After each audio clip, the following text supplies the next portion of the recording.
뽀라를 놓치지 않도록 구독과 좋아요를 부탁드립니다. 부탁드립니다.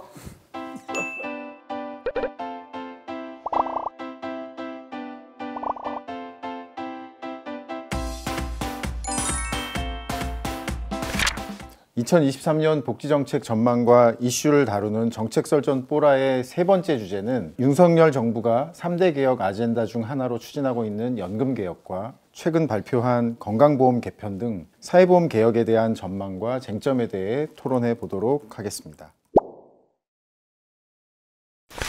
우선 가장 국민적인 관심이 큰 부분이 연금개혁일 것 같은데요. 이번 연금개혁에 대한 전망과 쟁점 부분은 신성식 위원님께 첫 번째 말씀을 좀 부탁드리겠습니다. 일본 가서 연금개혁을 주로 보고 왔는데, 이제 일본에서 2004년에 연금개혁이 성공을 한 이유 중에 하나가 뭐냐면, 연금개혁에 대해서 90년대 후반부터 쭉 얘기가 되면서, 지금쯤은 이제 보험료가 올라갈 때가 됐다. 보험료를 더 오를 것으로 국민들이 예상을 했다는 거죠. 근데 전문가들이 한 20% 정도 오를 거다고 예상을 했었는데, 실제 오른 거는 한 18% 정도까지 올려서, 우리도 지금 전체적으로 보면 국민연금의 지속 가능성이 없다는 것은 거의 모든 국민들이 다 알지 않습니까? 예전 일본 연금개혁의 그 어떤 과정하고 우리하고 좀 비슷하게 가지 않느냐. 사실 이번 그 연금 개혁 논의 시작하면서 이제 일부에서는 단순히 이제 보험료 더 내는 부분에 대한 것들은 말씀하신 것처럼 어느 정도 예상도 할 수 있고 또 어느 정도 합의 가능성도 있다고 보여지지만, 사실은 모수 개혁만 가지고 개혁이 완성될 수 없는 구조이기 때문에 그 기초연금을 포함해서 여러 가지 그 연금 전반에 대한 구조적인 개혁이 필요하다라는 그 부분에 대해서 이제 기대도 있었고 했는데요. 사실 얼마 전에 특위의 전문가 그룹에서 모수 개혁 중심으로 이야기하다 보니까 결국에는 쟁점은 보험료를 인상하는 것에 대해서는 거의 합의가 가능하고, 더 받을 거냐 아니면 지금처럼 받을 거냐 또는 뭐 받는 수준을 더 깎을 거냐, 이제 이런 이야기들이 나오는데, 사실 모수 개혁만 가지고는 조금 기대 수준에 못 미치는 거 아닌가. 그리고 만약에 단계적으로 기초연금 개혁까지 같이 논의를 한다면 그게 과연 가능할까? 이제 이런 부분에 대한 의문이 있는데, 그 부분은 어떻게 생각하시나요? 이번에 한다 그러면 네. 국민연금하고 그 기초연금을 같이 할 거예요. 이번에 그 국회 자문위원회에서 그건 한 세트로 되어 있는 거예요. 네네네. 예를 들면 방법은 두 가지죠. 모수 개혁만 한다 그러면 국민연금 보험료를 올리는 대신에 소득 대체율을 손을 댈 수가 있을지. 네. 손을 댄다는 얘기는 올해가 42.5%잖아요. 네. 42.5%에서 멈출 수도 있고, 아마 올리는 쪽으로 갈 수도 있는데, 그 올리게 되면 보험료를 더 부담해야 되는 상황이고, 보험료를 더 부담하게 되면 그에 대한 같은 세트로 기초연금이 갈 수밖에 없을 거예요. 기초연금을 올리든지 그렇게 짝을 맞추는 경우가 있고, 또 약간의 구조적인 조치를 취한다 그러면 국민연금을 쪼개는 거죠. 그러니까 A값과 B값을 나눠서 A값을 기초연금하고 합쳐서 그게 일종의 어떤 기초 최저 연금 정도로 돌리고, 그 B값 그거는 소득 비례 연금으로 바꾸고, 그렇게 할 수도 있을 텐데 그것까지 하기에는 좀 버겁지 않을까요? 그렇게 하다 보면 또 지난 정부 때처럼 사지선다까지는 아니어도 여러 가지 옵션이 나오게 되니까 사실 또 논의가 어려워지지 않을까 싶어요. 이창권 의원께서는 지금의 연금개혁 논의 어떻게 바라보고 계신지 말씀. 개인적으로는 윤석열 정부의 그 복지 분야에서 제일 기대하는 바가 연금개혁입니다. 윤석열 정부가 이제 지난 15년 동안 멈춰 있는 연금 문제를 일시적으로라 하더라도, 미진하다 하더라도 좀 물꼬를 틔워야 된다는 어떤 대의 명제가 있고, 윤석열 정부는 어떤 공약부터 국정 과제 그리고 업무 보고에 이르기까지 연금 개혁을 하겠다는 것을 또 천명해 왔고, 그래서 실질적으로 또 지금 재정계산위원회라는 법적 절차가 진행될 뿐만 아니라 국회에서 연금특위라는 형태의 어떤 가버넌스를 구성해서 투 트랙으로 이제 진행을 하고 있습니다. 연금 개혁의 성공 요건이 뭐냐라고 이제 할 때 나라마다 좀 사정은 다르지만은 영국의 사례, 일본의 사례, 캐나다의 사례 여러 사례들이 있습니다. 기본적으로는 이제 한국 그 특수성이 있기 때문에 우리 내부의 어떤 합의가 중요한데, 1차적으로 그 출발점은 연금 전문가들의 합의라고 봅니다. 연금개혁은 진보와 보수 어떤 특정 정치 세력의 문제가 아니라 우리 어떤 국민들의 노후 소득 보장과 또 연금 자체의 재정적 지속 가능성, 그리고 또 지금 한 1,200만 명 이상이 연금하고 무관한 사람들이에요. 그래서 이 광범위한 사각지대 문제, 그래서 우리 연금이 갖고 있는 이 세 가지 이 트릴레마를 어떻게든 풀어야 합니다. 그렇기 때문에 그것을 윤석열 정부가 조금 물꼬를 틔워줬으면 하는 바람이 있는데, 지금의 진행 과정은 저희들이 이제 지켜보고 있는데, 일단은 민간 자문위원회 그 합의가 좀 중요하다고 봅니다. 그래서 어느 정도 전문가들 사이의 공통 분모에 대한 어떤 컨센서스가 형성이 되고 있는데, 문제는 연금 개혁 특위 이런 국회의원들이에요. 결국 국회에서 여야가 또 다른 어떤 합의라는 과정들이 있어야 될 거고, 그래서 이런 것이 되려면 지금 민간 전문가위원회에서 4월까지 1월까지는 연금 개혁안을 한번 어떻게 합의안을 만들어 보겠다라는 건데, 일단 연금 개혁 방안과 과제라는 이름으로 1차적으로 발표를 했어요. 문제는 여야에서 국회에 넘어갔을 때 어떻게 하느냐라는 문제는 아마 민간자문위원회에서 조만간에 시민들의 의견을 수렴하고 또 이해 당사자의 의견을 수렴하는 과정에서 좀 더 이제 수기 과정이 벌어지고, 필요하면 공론조사도 좀 병행했으면 좋겠어요. 그리고 노사정의 사회적 합의를 좀 밟아가는 어떤 과정도 좀 다각적으로 전개를 해서 어쨌든 다양한 수기의 과정을 통해서 국회의원들을 좀 압박을 하고 그런 걸 통해서 좀 어느 정도 연금 개혁에 대한 합의가 좀 이런 시간에 이뤘으면 한다는 생각은 있습니다. 사실은 이제 내년 총선이 다가오고 있습니다. 그래서 지금 국회의 정당들은 총선 국면으로 가고 있기 때문에 이것이 이제 어떤 또 변수가 될지 걱정스러운 면이 있는데, 한편으로 정부에서 이루어지는 어떤 재정 추계가 아마 조만간에 나올 겁니다. 그것이 국회로 넘어가서 어떤 논의를 이끌어낼지, 그건 큰 변수는 아니지만은 어쨌든 합의의 과정에 대해서 정부가 좀 충실히 하고 가급적이면 단일안을 내는 과정들이 있고, 그리고 정부가 천명을 했다면 과거의 연금 계획이 97년도, 98년도, 그다음에 2007년도 계획 때 보면 사실은 정부가 엄청 뛰어요. 장관이 뛰고 차관이 뛰고 열심히 복지부가 연금 계획에 대한 어떤 과정에서 수기를 모으는 데 있어서도 정부도 노력하고, 이런 과정이 같이 전개돼야지 국회가 이렇게 정리를 하고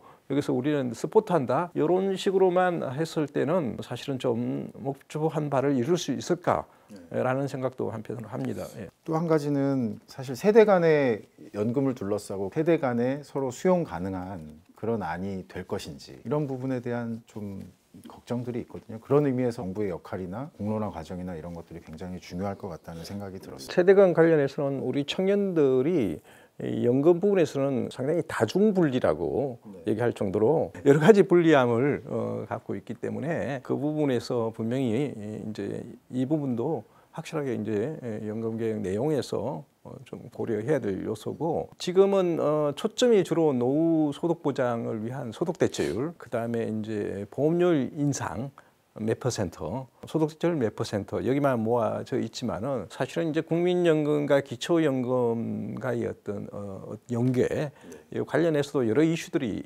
있습니다. 왜냐하면 국민을 보완하기 위해서 기초연금을 계속 확장해 왔기 때문에 기초연금이 초기에 어떤 단순한 공공부조 성격하고 지금 상황이 달라졌어요. 그렇기 때문에 기초연금을 어떻게 하느냐라는 것은 중요한 요소고, 그래서 아마 이번에 모수계획을 중심으로 하더라도 기초연금에 대한 논의도 같이 이제 이루어질 수밖에 없는 거고, 그런 면에서 이제 국민연금, 기초연금 연계감액 제도라든가 이런 어떤 실효성이 판명난 것들은 빨리 폐지를 하고, 전체적으로 어쨌든 간에 우리가 최소 소득 보장을 국민과 기초연금으로 이렇게 꾸린다 하더라도 그거는 최소고, 지금 국민연금 수급액 이 평균 한 58만 원, 기초연금 40만 원 합치면 어떻게 되나요? 100만 원. 얼추 이제 되지만은 여러 가지 이제 조사, 노후 보장 패널이라든가 가계 동향 조사라든가 이런 걸 보면 124만 원에서 물가 현상을 반영하면 130만 원 정도 여기 미치지 못하고, 사실은 국민연금과 기초연금 두 개를 동시에 받는 사람이 얼마냐 했을 때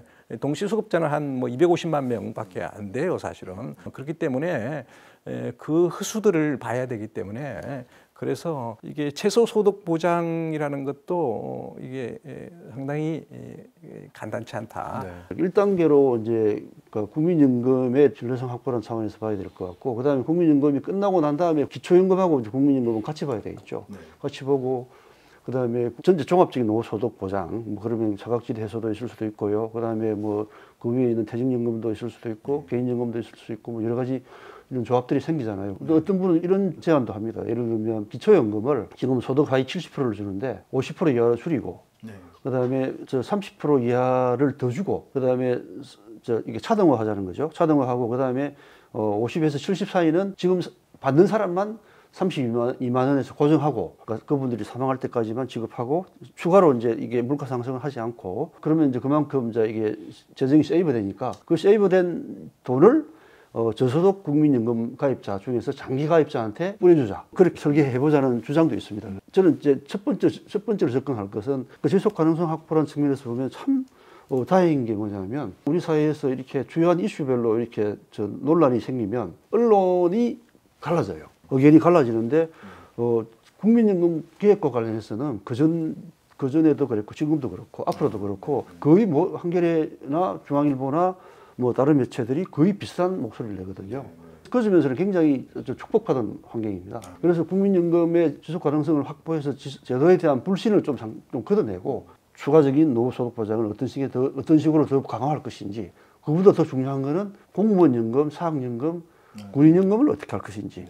그래서 사학연금이 제일 재정적으로 보면 지속 가능성이 떨어지고, 사학연금을 그러면 어떻게 계획할 것인지, 공무원연금을 어떻게 할 것인지, 그다음에 그게 원래 그 세 개가 세트로 움직이는데, 군인연금은 어느 순간 따로 움직이거든요. 전혀 손을 안 대고 있습니다. 군인연금이 갖고 있는 뭐 특수성을 감안한다 하더라도 너무 과해서 그 부분도 조정을 해야 되고, 그다음에 국민연금하고 따로 놀잖아요. 봐봐요. 사학연금은 2040년 가까이에 고갈된다는데, 국민연금은 2057년인데 왜 사학연금 그대로 두고 우리만 그러냐, 이런 얘기가 딱 나오거든요. 공무원연금 그 한 해에 한 4조 5조 우리 그 예산 지원하는데 그건 계획 안 하고 왜 국민연금만 자꾸만 이렇게 하냐, 이런 신뢰성의 위기가 있기 때문에, 지난번에 국정과제 점검회의 때 윤석열 대통령께서 이번 정권 말 또는 다음 정권 초에 연금 계획을 밑그림을 뭐 이렇게 다 이제 만들겠다고 했던 게 아마 그것 같아요. 네. 뭐 구체적으로 말씀 안 했는데 그 부분까지는 같이 가는 단계별 계획이 필요하다고 생각합니다. 네.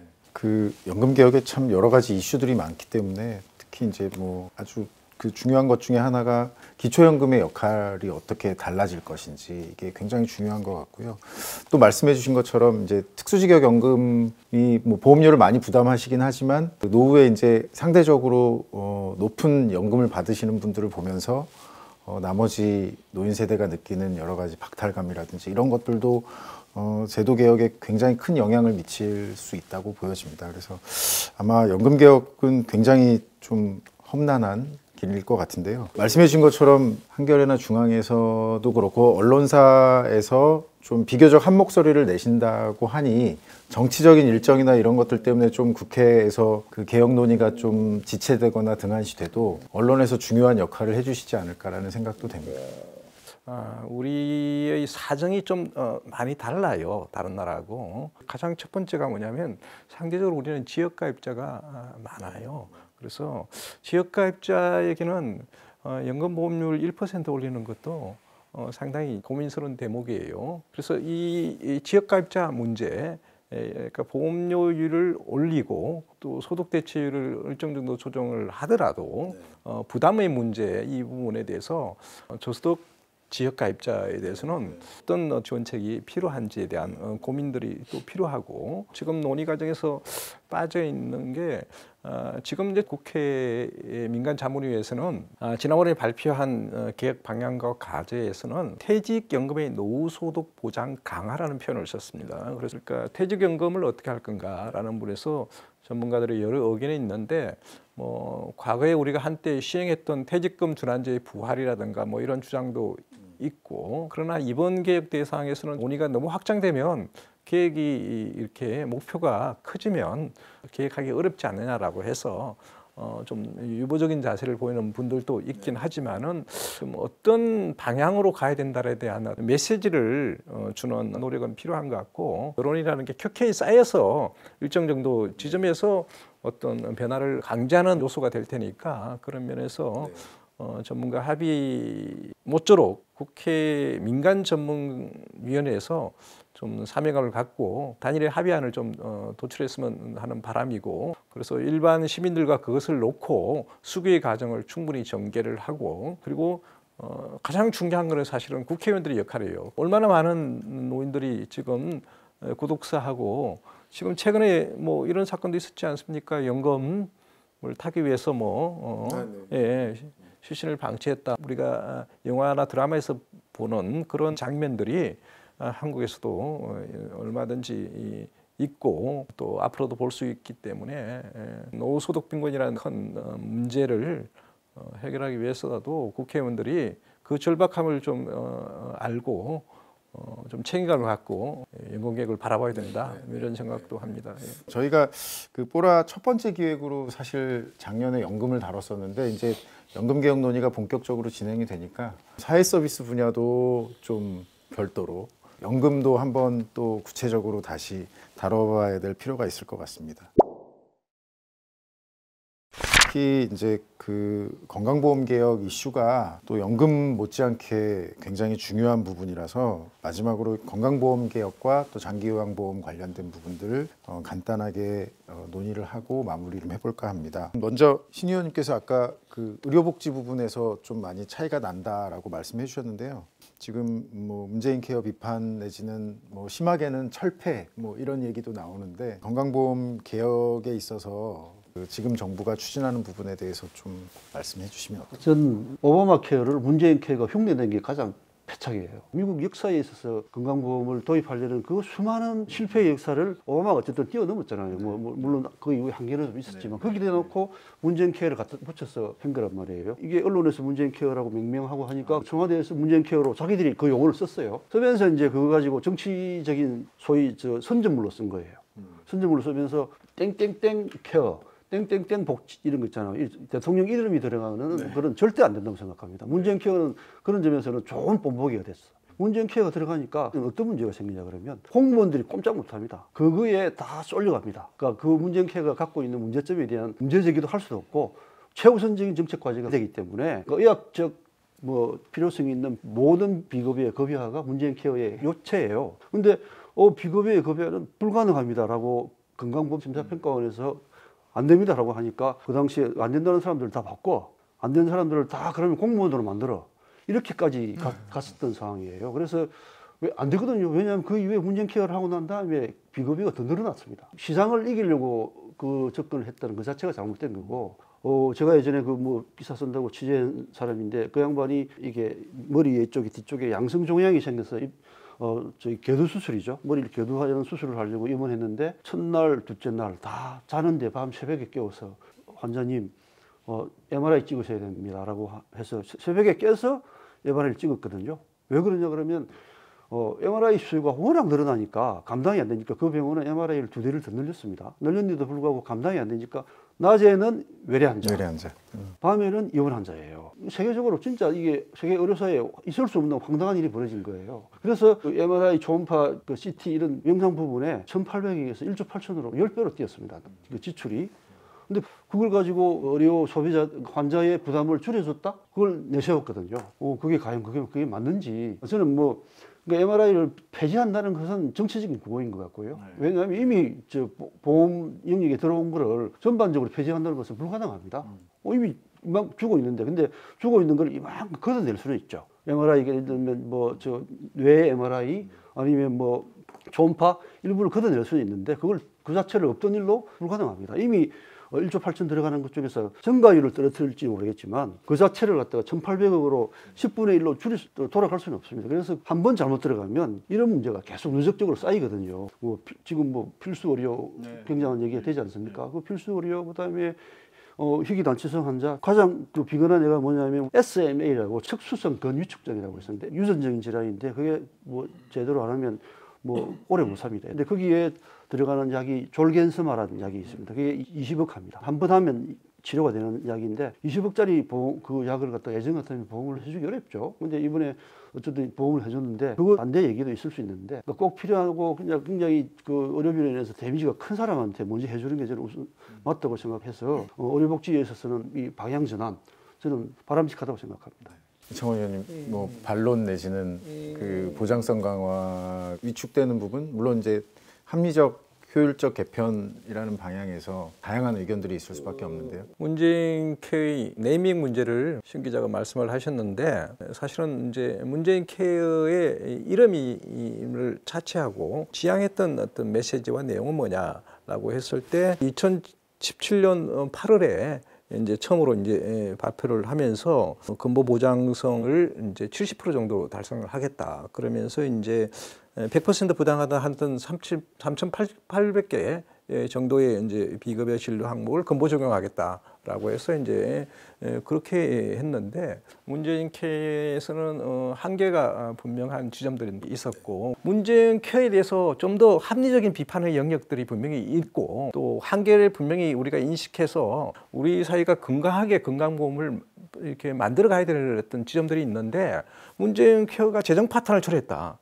이렇게 이제 정책 색깔을 내놓으니까 실제로 재정 파탄인가 누수는 있는데 뭐 감사원 어떤 보고서에도 실제로 재정 누수는 한 2천억 정도로 보는데 진료비가 한 100조니까 이게 뭐 얼마 안 되잖아요. 그러니까 재정 파탄의 또 다른 죽음들도 함께 있는 건데 그것을 종합적으로 재정적 지속 가능성을 우리가 고민해야 됩니다. 그래서 건강보험 계획을 이렇게 하고 필수 의료 부분이 좀 부족하니까 필수 의료를 이렇게 강화해야 됩니다. 이렇게 정책적 내용의 실체를 가지고 비판하고 또 혁신하는 이런 발걸음만으로 충분히 했지 않았나 싶은데 비록 뭐 정치적 이념과 색깔은 다른다 하더라도 최소한 복지 영역은 진보와 보수가 합작을 해서 키워가는 것이 우리 사회에 절실하니까 신중한 고려 속에서 정책들을 펼쳤으면 좋겠다 이런 말씀드리고 싶어요. 사실 건강보험 개혁뿐만 아니라 다른 분야, 아까 같이 말씀 나눴던 사회서비스 쪽도 마찬가지고 마찬가지예요.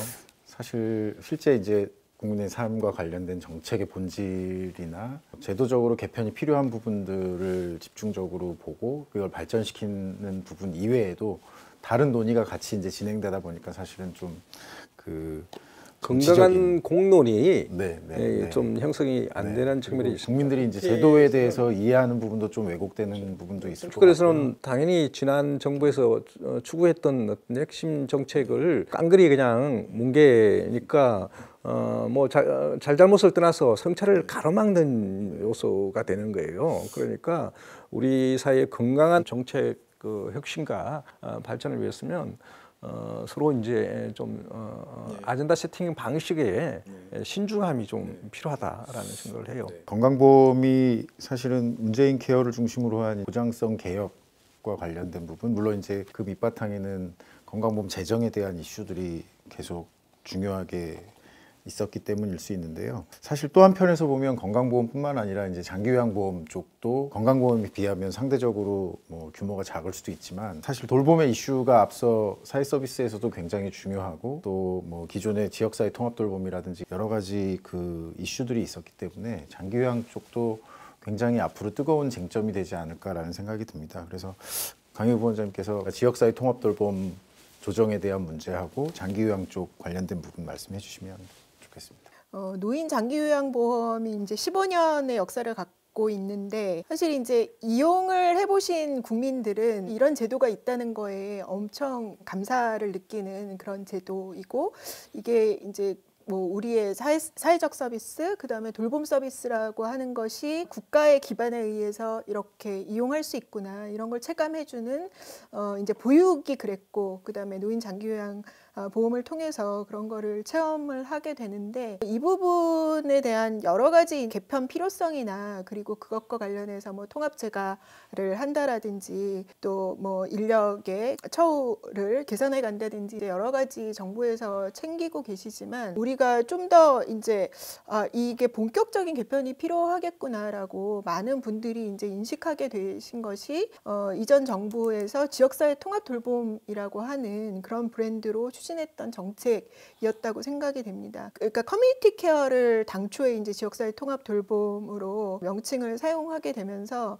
이제 지역사회에 계속 거주하면서 여러 가지 필요한 모든 서비스를 이제 통합적으로 제공할 수 있는 이제 그런 시스템을 만들어가는 건데, 사실 이 부분은 노인의 돌봄 안전망의 완성도를 완전히 그 격이 다르게 높여가는 이제 그런 시도라고 생각이 되는데, 이 부분이 이제 정말 쉽지 않고 모든 것이 바뀌어야 가능한 그런 변화라고 생각이 됐고, 이제 그런 것이 확인이 됐습니다. 근데 이제 모든 것의 변화라고 하는 것은 사실은 이제 기본적인 제도나 정책의 변화, 그것은 이제 가장 중심적으로는 그러니까 보장성의 제고가 되지 않으면 어렵다는 것입니다. 이제 예를 들면 지금은 제가로 방문 요양 서비스를 받는다고 할 때 3시간 내지 4시간 기껏해야 이제 받을 수 있는데, 사실 독일의 경우는 7시간 정도까지 받을 수 있다라고 그렇게 알고 있습니다. 이런 급여의 확대가 있어야 사실 집에서 계속 모실 수가 있는 것이고,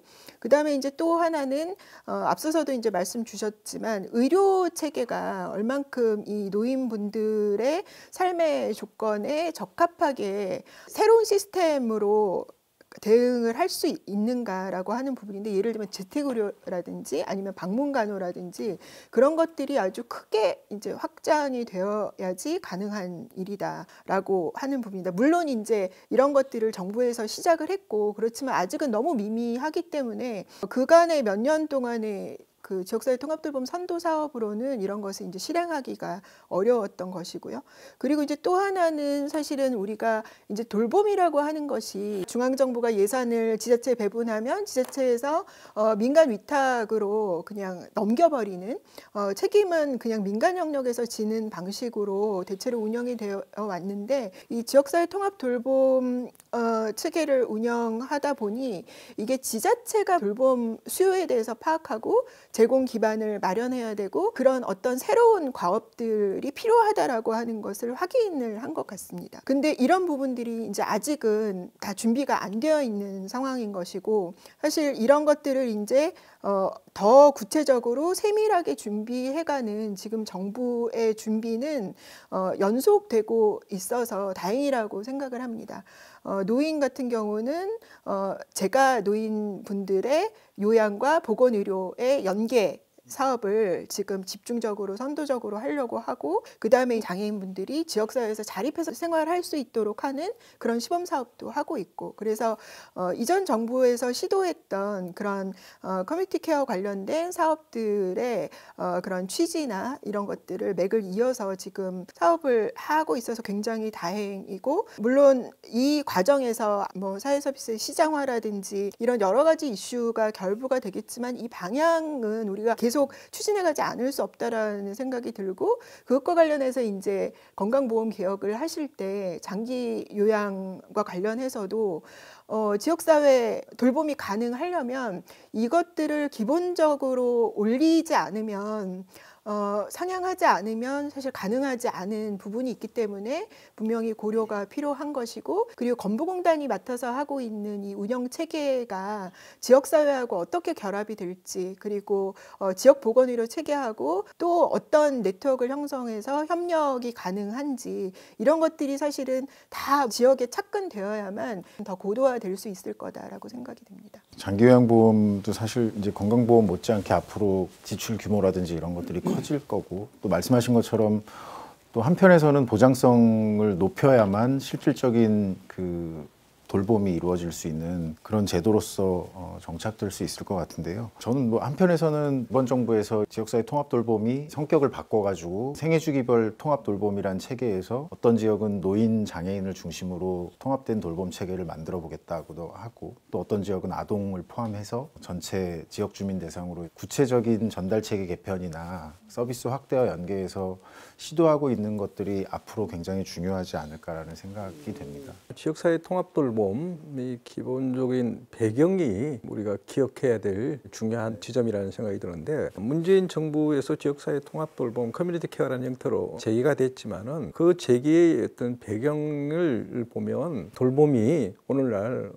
고령화 사회에서 시대적인 화두가 될 뿐만 아니라 너무나 많은 가정의 큰 고통이고, 그것도 대부분 이제 부부 노동으로서 여성들이 지고 있는 그런 상황. 제 아주 가까운 친구 중에는 월화수목금금금의 삶이에요. 그 직장을 다니고 있는데 지금 서비스는 3-4시간 받으니까 그 나머지 시간은 추가적으로 돈을 주고 사고, 매일 저녁 월화수목금 가까운 지역에 이제 어머니가 살고 있는데, 거기에 이제 혼자 살고 계시죠, 물론.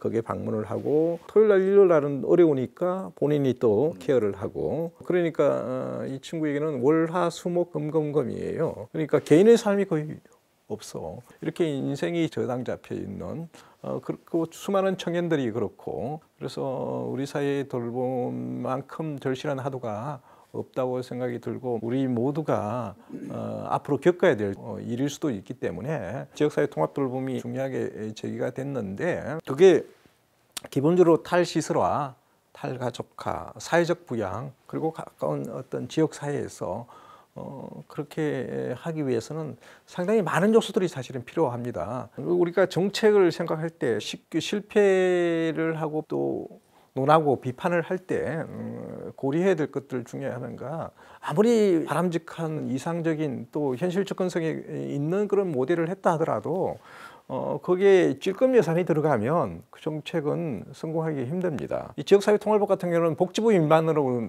성공할 수가 없는 모델이에요. 근데 적절한 어떤 지원 주택이 또 마련돼야 되니까 이거는 국토교통부가 또 역할을 해야 되고, 기재부가 예산을 또 지원해야 되고, 이런 차원에서 여러 어떤 부처가 합심을 해서 전개해야 될 그런 어떤 하드 중에 하나인데, 사실은 이제 보건복지부의 시범사회에서 일정 정도 성공된 모델을 끄집어내지 못했던 측면이 있는데, 그나마 이제 보건복지부가 깨를 내서 이름을 바꿔서 연속적으로 간다고 하지만은 지금의 그 수준에서는 지역사회 통합 돌봄에서 하나의 모델을 만들기가 쉽지는 않아 보이고, 중앙정부 차원에서는 다행히도 지역에서 돌봄에 대한 어떤 절실함이 크고 지방자치단체들이 다양한 시도들을 전개하고 있고, 이런 과정을 사실은 우리 사회가 좀 주목할 필요가 있고, 그래서 거기서 뭔가 좀 많은 변화와 바람직한 모델 이런 것들을 좀 만들어냈으면 좋겠다, 이런 기대도 합니다. 그러니까 분명히 중앙정부가 지역사회 통합 돌봄의 어떤 지향 속에서 중앙정부가 해야 될 부분이 많지 않다라고 생각을 할 수도 있겠지만, 이게 뭔가 기본적인 어떤 급여의 기본 보장성이 확보되지 않으면 이게 지역에서 굉장히 그냥 일시적인 단기적인 대응으로 시설을 선택하거나 요양병원을 선택하시는 분들을 막을 수가 없거든요. 왜냐하면은 이게 지역사회 체계에 대한 그냥 신뢰를 가지고 집에 계속 머무실 수 있도록 하기 위해서는 사실은 기본 그 급여의 보장성은 확보가 돼야 되는 저도 이 것이어서. 부분에 적극적으로 동의를 합니다. 네네네. 중앙정부에 기본적으로 3-4시간밖에 안 되는데 그걸 감당할 수 있는 사람은 돈으로 사서 추가적으로 하지만은 감당 못할 사람은 어떻게 해요? 그러니까 기본적으로 중앙정부의 어떤 급여 확대에 이것이 병행 뒷받침되지 않고는 지역에서 이제 지자체들이 용을 써도 사실은 한계는 뚜렷할 수밖에 없는. 말씀 나누다 보니까 건강보험하고 장기요양보험의 상황이 좀 많이 다르다라는 생각이 드는데요. 건강보험은 사실 이제 그동안 정부에서 뭐 박근혜 정부 때 중증질환 중심으로 보장성 강화를 시작을 했었고, 지난 정부 때 보장성을 훨씬 더 많이 확대했고요. 그런 의미에서 건강보험은 조금 더 그 합리적으로 개편이 필요한 상황이라면, 장기요양보험은 뭐 어떻게 보면 15년이란 역사가 짧을 수도 있지만 지금 돌봄 수요나 그 생애 과정에서 굉장히 중요한 영향을 미치고 있는 부분을 생각하면 좀 더 적극적으로 그 보장성 내지는 그 서비스에 대한 수준을 좀 더 확대해 갈 필요가 있겠다라는 그렇죠. 생각. 일단은 이게 지역사회가 주도하고 견인하는 돌봄 체계를 우리가 미래 방향으로 갖고 계속 추진하게 된다면 재정 분권, 이라고 하는 것에 대해서도 같이 고민해 볼 시기가 됐다 말씀드리고 싶고, 사실 이전 정부에서도 계속 이제 시도는 하다가 안 됐었는데 이제는 이런 선도 사업도 하고 했으니 지역에서도 그 필요성들을 다 인식하고 있어서 그런 것을 이제는 추진해봐도 되지 않을까 생각합니다. 사실은 지자체 공무원들의 역량도 예전보다 많이 높아졌고 중앙정부에서 틀어지려고만 하지 말고 지자체가 재정 같은 경우는 중요한 요소죠. 돈이 없이 어떻게 지자체에서 합니까? 그러니까 재정분권도 상당히 중요한 요소입니다. 저희가 오늘 사회 서비스에 대한 이야기도 많이 했는데 사회 서비스 쪽에 더 많은 관심을 가진 이번 정부이기 때문에 좀 재정분권이 확실히 필요한 부분이 있지 않을까. 왜냐하면 이제 그 소득 지원 중심의 여러 제도, 특히 이제 연금 개혁과 관련해서 기초연금에 대한 부담이라든지 이런 것들은 좀 중앙 정부가 확실히 지고 나머지 재원을 가지고 지자체가 사회 서비스 쪽을 좀 더 적극적으로 주민들을 가까이서 접하는 지자체 공무원들이 실제의 현실을 파악하고 있으니까 그들이 직접 창의적이고 또 유연하게 펼칠 수 있도록 해주는. 두 분 말씀 잘 들었는데 지방분권으로 예산으로 하는 것은 반대합니다. 왜냐하면 장기요양보험은 기본적으로 사회보험이에요. 그러니까 장기요양보험이라는 게 이제 어떤 지역 포괄케어의 기본인데 지역 포괄케어가 제대로 가려면 장기요양, 건강보험, 그다음에 사회서비스, 그러니까 노인 돌봄을 비롯한 사회서비스, 그다음에 뭐 심지어는 자원봉사 이런 게 다 유기적으로 돌아가야 되거든요. 그러니까 뭐 돌아가야 되는데 맞춤형 돌봄이라든지 치매라든지 이런 것들 다. 근데 중앙 예산으로 하는데 제가 말씀드리는 것은 그러니까 중앙 예산에서 하시면 안 되는 얘기가 아니고 그러니까 중앙에서 그러니까 장기요양 보험이 지금 현재 4시간 정도밖에 안 주잖아요. 그러니까 4시간 외에는 나머지 시간이 블랭크가 생기니까 그 시간을 확대하려면 장기요양 보험료가 더 튼튼해지면서 독일처럼 7시간 가려면 우리가 더 부담을 해야 된다는 거죠. 그 더 부담해서 시간을 확대하고 지금은 가서 그냥 청소해주고 밥 챙겨주고 하는 그냥 단순 수발 서비스인데 그 서비스 질도 간호 서비스도 늘려야 되고 목욕 서비스도 늘려야 되고 그래야만 장기요양 보험의 어떤 역할이 더 늘어나는 거고 건강보험도 지금은 병원 가는 위주의 서비스를 주잖아요. 돈을 주잖아요. 그러니까 이 의사가 집으로 찾아가는 거에 대해서는 건강보험에서 조달해 주는 돈은 한 전체 0.몇 %밖에 안 돼요. 그러니까 의사가 집으로 갈 수 있도록 해주는 국가 체계가 굉장히 활발해져야 되는데 지금 장기요양에서 하고 있는 의료 그다음에 요양 결합 서비스 있잖아요. 그 수가 책정인 거 보니까 그렇게 높지 않아요. 많은 사람이 들어올 수 있게 해줘야 되는데 그것도 별로 안 돼 있고 그다음에 사회 서비스 나머지 시간을 사회 서비스 채우려고 그러면 이건 이제 노인 돌봄 같은 경우에는 그게 들어갈 수 있죠. 지방에 아까 말씀하신 재정 같은 게 들어갈 수 있는 그런 부분이고 그래서 저는 장기요양 보험의 장기적으로 지속 가능성, 보험료를 갖다 어느 정도 더 어떻게 조달할 것인지 그게 가장 중요하지 않냐. 그다음에 건강보험에서 병원 위주의 어떤 이 수가 체계 어떻게 하면 집으로 가는 쪽으로 뺄 것이냐. 어르신들 병원에서 뭐 상당 기간 심지어는 365일 병원에 계시잖아요. 그분들이 집으로 갈 수 있도록 뭔가를 해주면 그 비용을 갖다가 그 세이브할 수 있잖아요. 뭐 그런 부분 같은 게 같이 들어가야 되는데 지역 포괄 케어라는 게 이렇게 합쳐서만 안 된다 이거죠. 포괄적인 설계도를 갖는 건 좋은데 이런 부분에 대한 아주 스페시픽한 이게 들어가야지. 약간 드렸던 말씀하고는 조금 다른 맥락이긴 지금 다른 한데, 맥락이에요. 네네. 일단 지방재정, 복지재정을 합쳐만들라는 복지재정 거고. 사실 이제 지금 저희가 그 연금 개혁 시기를 굉장히 늦춰와서 이제 와서 연금보험료 이야기를 하는데 오히려 장기요양 같은 경우에는 보장성 강화의 필요성이나 이런 걸 좀 강조를 하면서 오히려 위원님 말씀하신 것처럼 장기요양 보험료 부담을 인상해야 할 때 필요성이라든지 아니면 보험료율을 좀 높여서라도 실제 국민들이 그 돌봄과 관련돼서 지고 있는 부담을 좀 덜어줄 수 있는 체계로 문제 제기를 확실히 하는 게 필요할 것 같다는 생각이 좀. 장기요양 서비스를 건강보험공단이 가져가서 지금까지 15년 정도 해온 건 어쩔 수 없는 측면이 있는데 그 출발도 문제가 있는 거죠. 왜냐하면 건강보험공단이라는 것은 기본적으로 보험자이기 때문에 의사들하고는 그렇게 이렇게 유기적인 관계가 형성이 될 수 있기 힘든 집단인데 거기다가 장기요양보험을 맡기고 그럼 장기요양보험을 거기다 의뢰를 얹어라? 잘 안 되죠. 네. 뭐 그런 부분이 있습니다. 굉장히 뜨거운 토론이었습니다. 이 사회보험 이슈 또 장기요양보험, 뭐 지역사회 통합돌봄 전부 다 구체적으로 들어가면 또 여러 가지 이야기를 나눌 수 있는 주제여서 올 한 해 저희 뽀라에서 다뤄볼 주제들이 오늘 많이 나온 것 같고요. 지금까지 2023년 복지정책 이슈와 전망을 중심으로 여러 주제에 대해서 특별히 초청한 세 분의 패널 분들과 다양한 말씀을 나누었습니다. 2023년 신년을 맞이한 뽀라의 특별 기획, 시청자 여러분들은 어떻게 보셨나요? 뜨겁게 돌아온 정책 썰전 뽀라, 다음 기획 주제 역시 기다려지는데요. 뽀라 시청자 여러분께서 직접 제안할 주제가 있으시면 남겨주셔도 좋습니다. 정확한 팩트체크와 쟁점 그리고 대안을 함께 찾아보는 뽀라, 다음 주제로 다시 찾아뵙도록 하겠습니다. 마지막까지 시청해주신 여러분 감사합니다.